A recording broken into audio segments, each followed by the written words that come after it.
Bom, gente, boa noite, né? Estamos dando início a mais uma aula de Direito das Coisas, e hoje o tema da nossa aula será alienação fiduciária em garantia.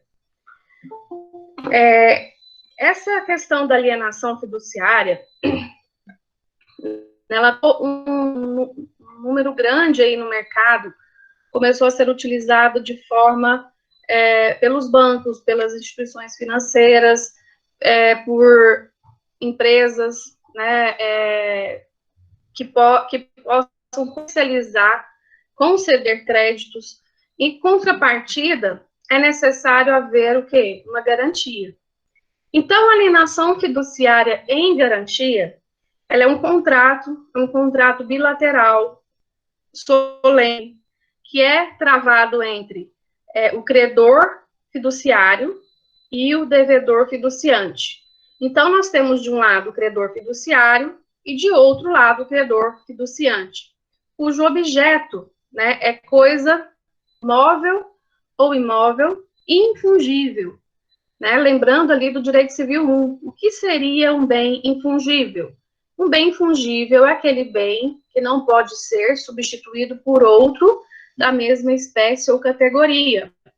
Então, os bens, uma das características da alienação fiduciária é que os bens, eles têm que ser o quê?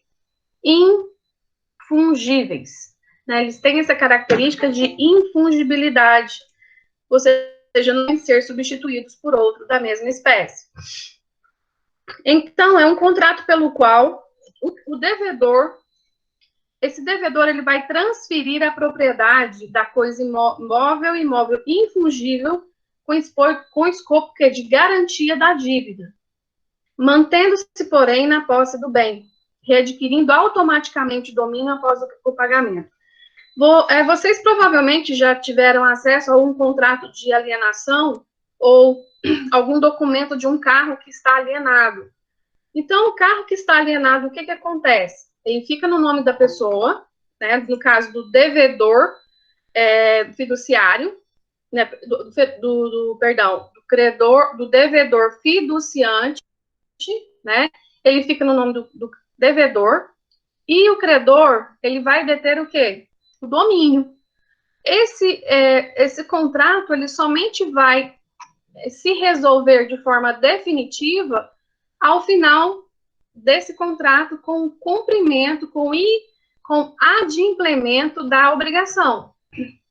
Então, a partir do momento em que há o cumprimento da obrigação, baixa-se o gravame, né, baixa-se a alienação fiduciária e esse bem, ele se tornará efetivamente de propriedade do devedor fiduciário, né? Por quê? Porque é uma propriedade que existe uma condição, existe um negócio jurídico acidental inserido pelas partes para que vão dar garantia no cumprimento, né, daquele contrato.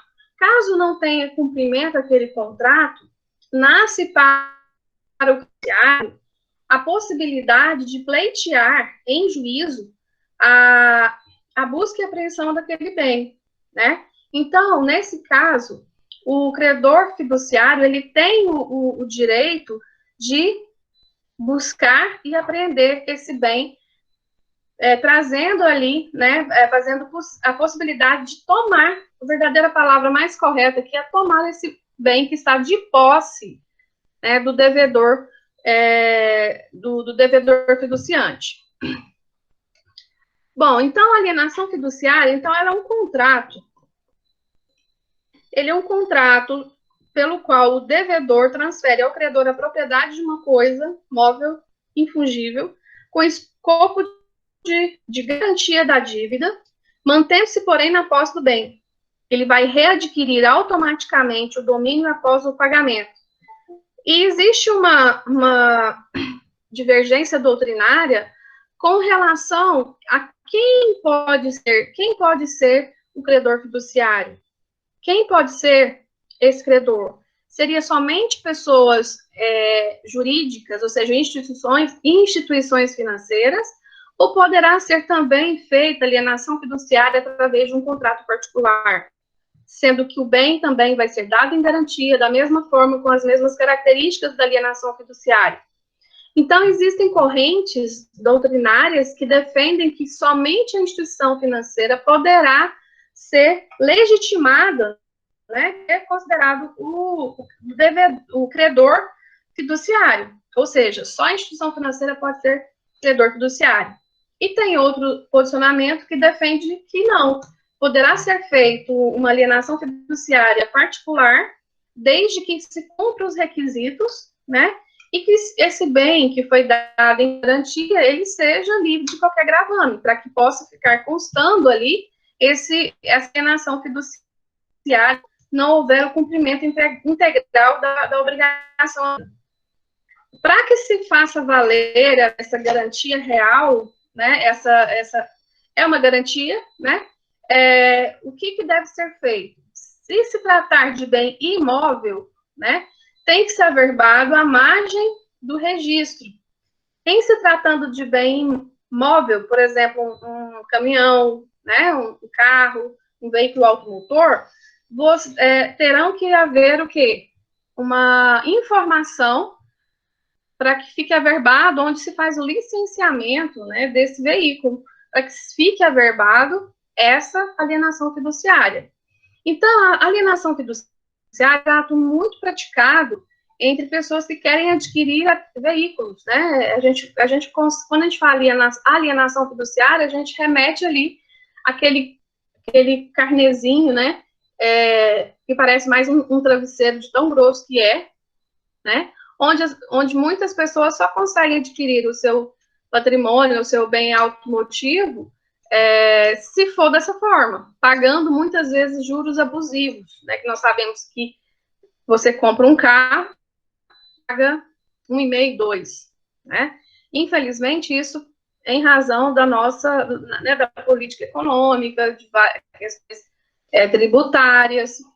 Só sei que nós pagamos muito caro quando firmamos um contrato de alienação fiduciária, um CDC, né, para que a gente possa adquirir um bem. No caso, o exemplo aqui é um bem móvel, né, um bem,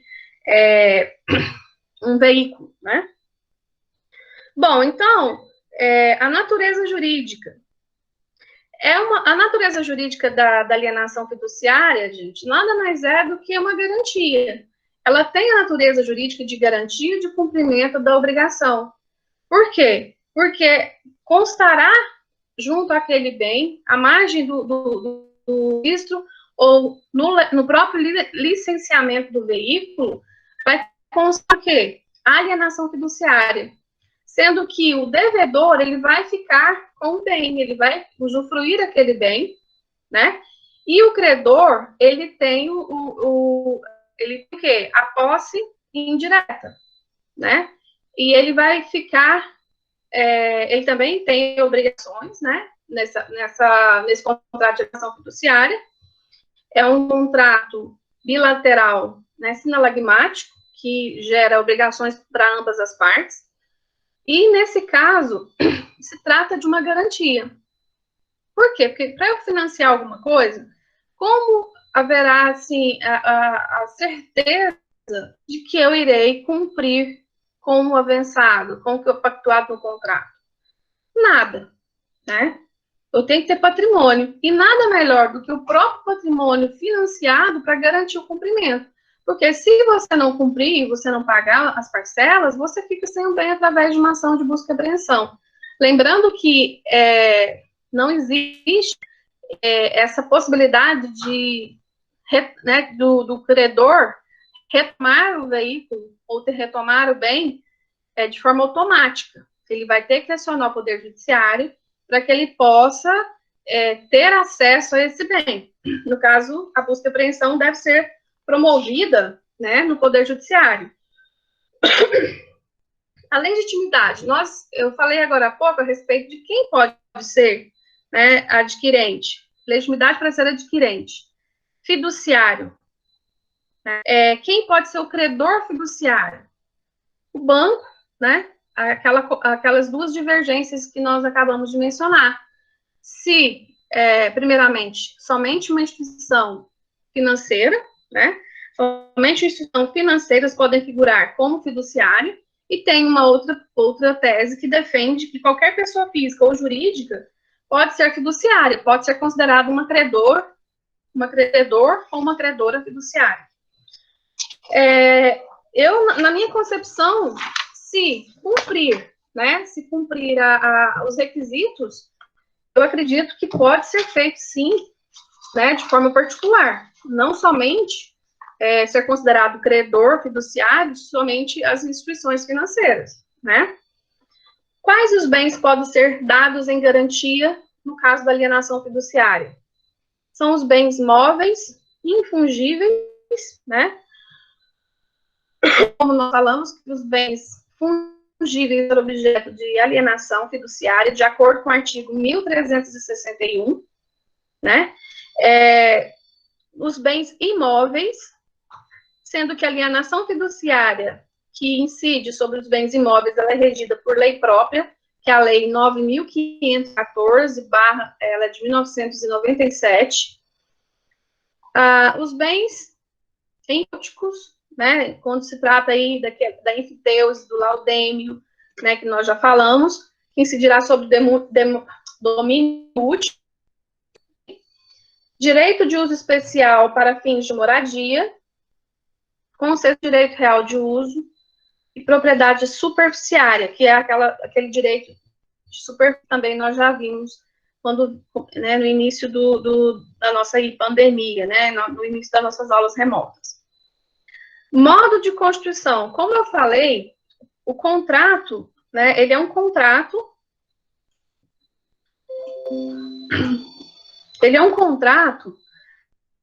que tem um contrato de garantia que tem as seguintes características. Ele é bilateral, oneroso e solene. Por quê? Ele exige, ele é formal, sim, né?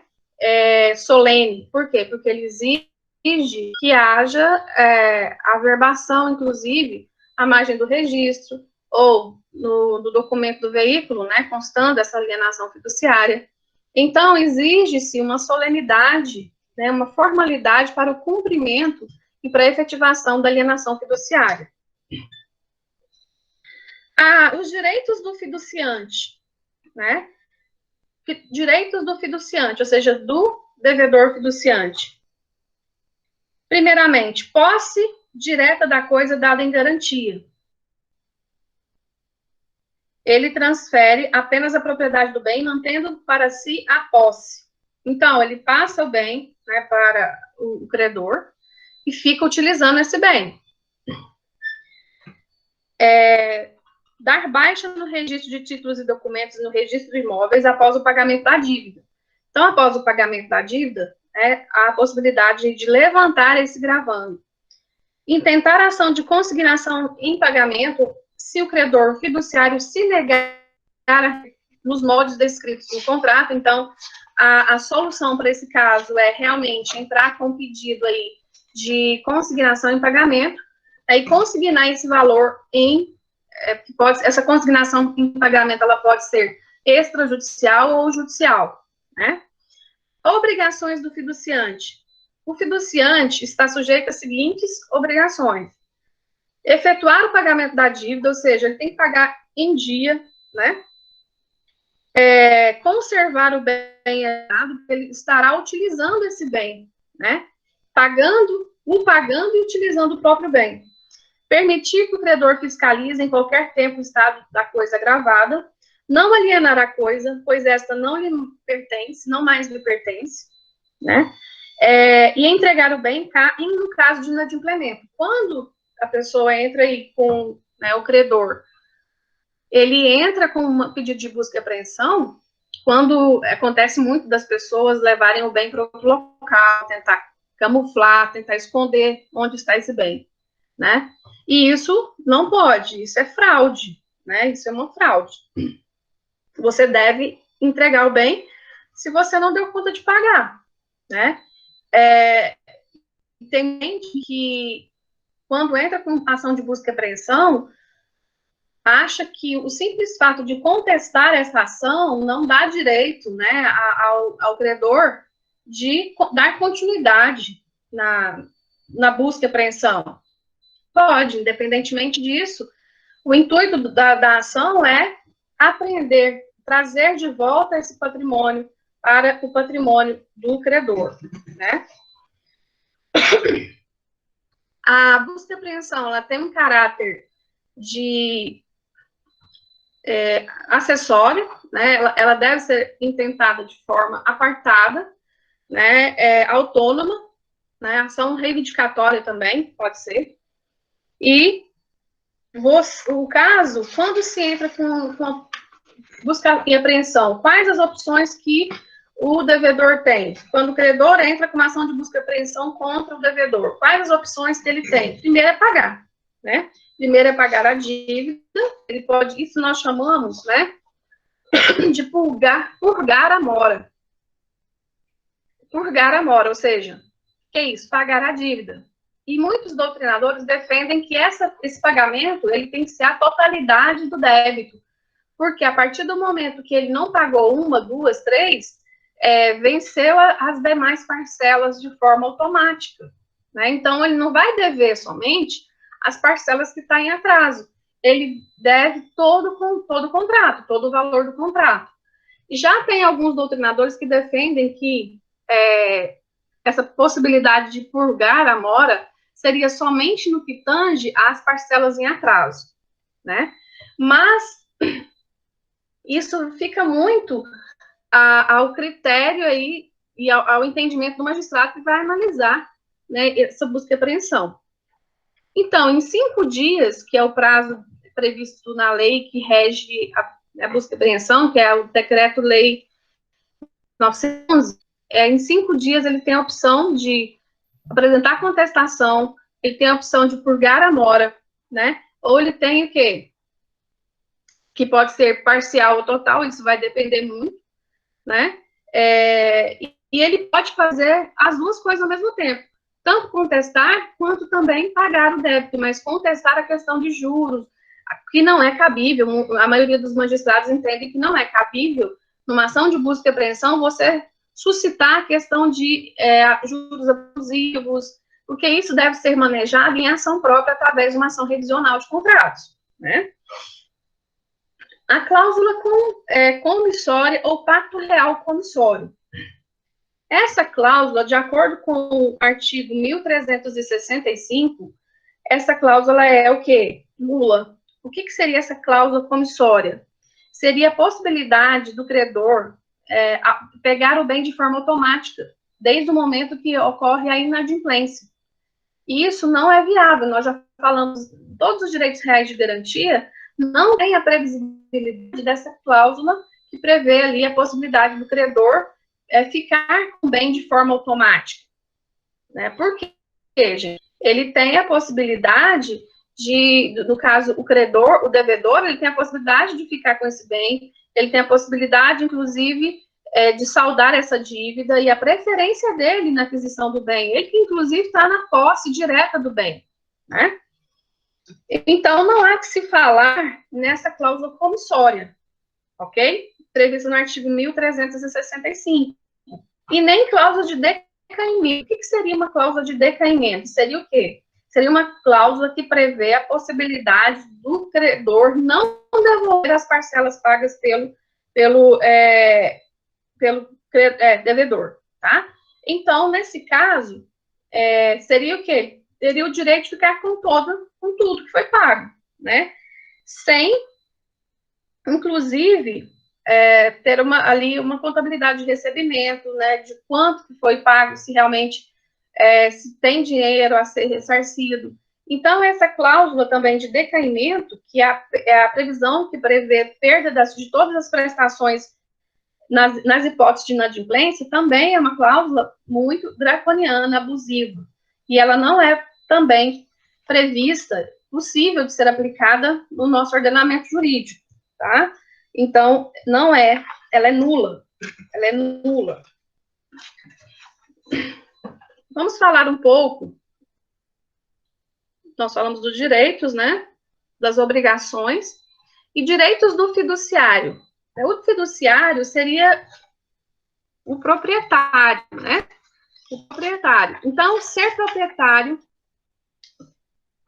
pro tempore, ou seja, temporariamente da coisa onerada que lhe é transferida com a posse indireta.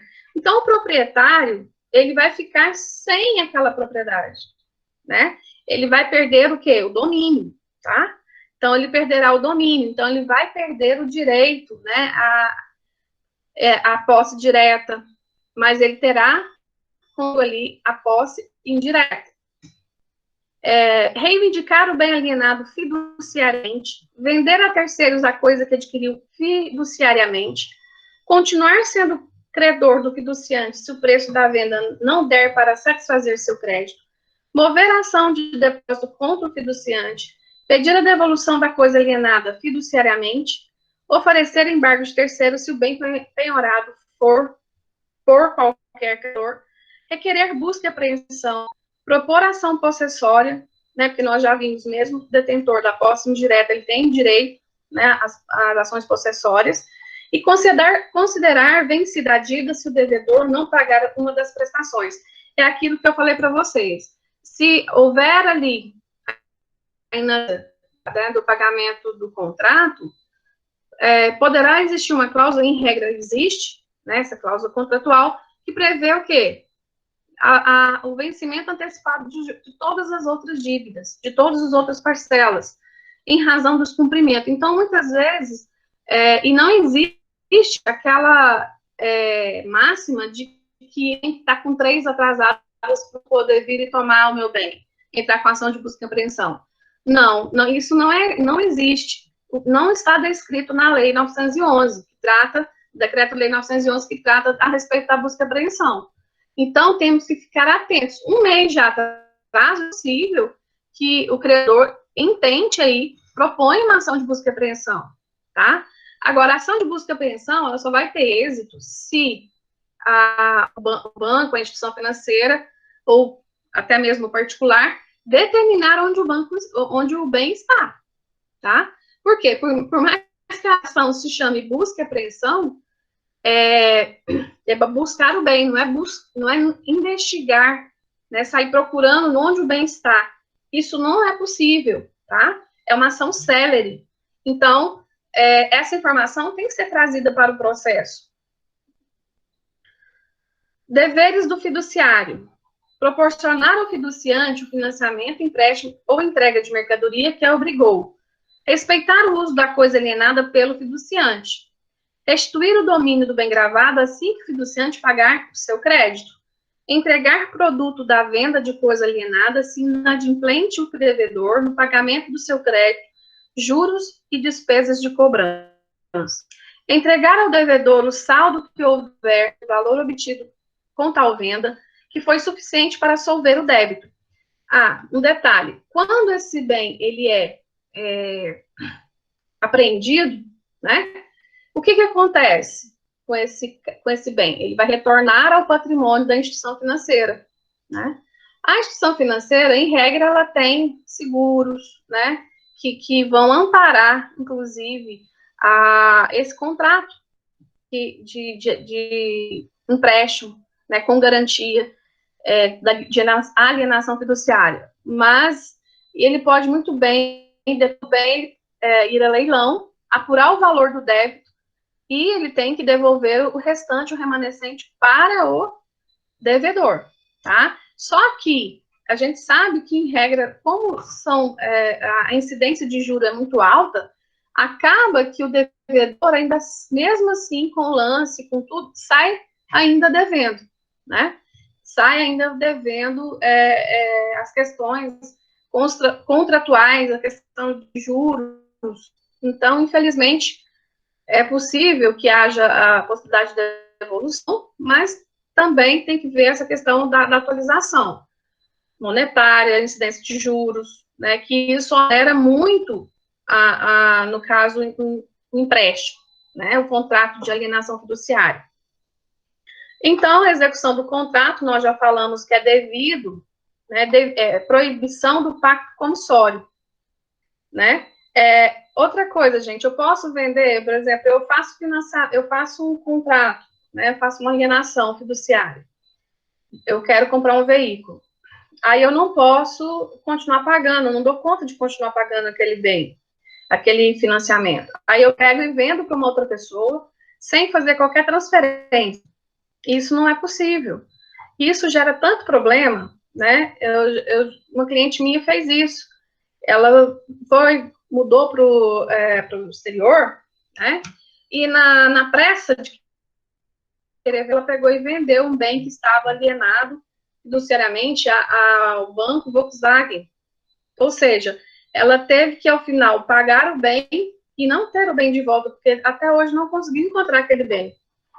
Então, a gente não pode fazer isso. Você está querendo ou não, você está comprometendo o seu nome para o resto, né, da vida, porque até você achar a pessoa, às vezes essa pessoa já vendeu por um terceiro, e isso é muito complicado. Ela vendeu para uma pessoa que mexe com garagem e ele não transferiu. Ele passou para frente com o financiamento, ou seja, com a responsabilização dela para o cumprimento da obrigação, ou seja, do contrato. Então, gente, é muito complicado, né? Extinção da propriedade fiduciária. Com a cessação da obrigação principal, ou seja, o cumprimento da obrigação, perecimento da coisa alienada fiduciariamente, renúncia do credor, adjudicação judicial, remissão, rematação ou venda extrajudicial, confusão ou consolidação, desapropriação, implemento de condição resolutiva, né? Cumprimento dessa condição resolutiva. Então, gente, a alienação fiduciária, ela é muito utilizada aqui no nosso país, né? Muitas pessoas preferem fazer esse tipo de financiamento para não disponibilizar do montante, às vezes, de uma vez, né? Até porque o brasileiro não tem essa prática, né, de juntar dinheiro para comprar o lista.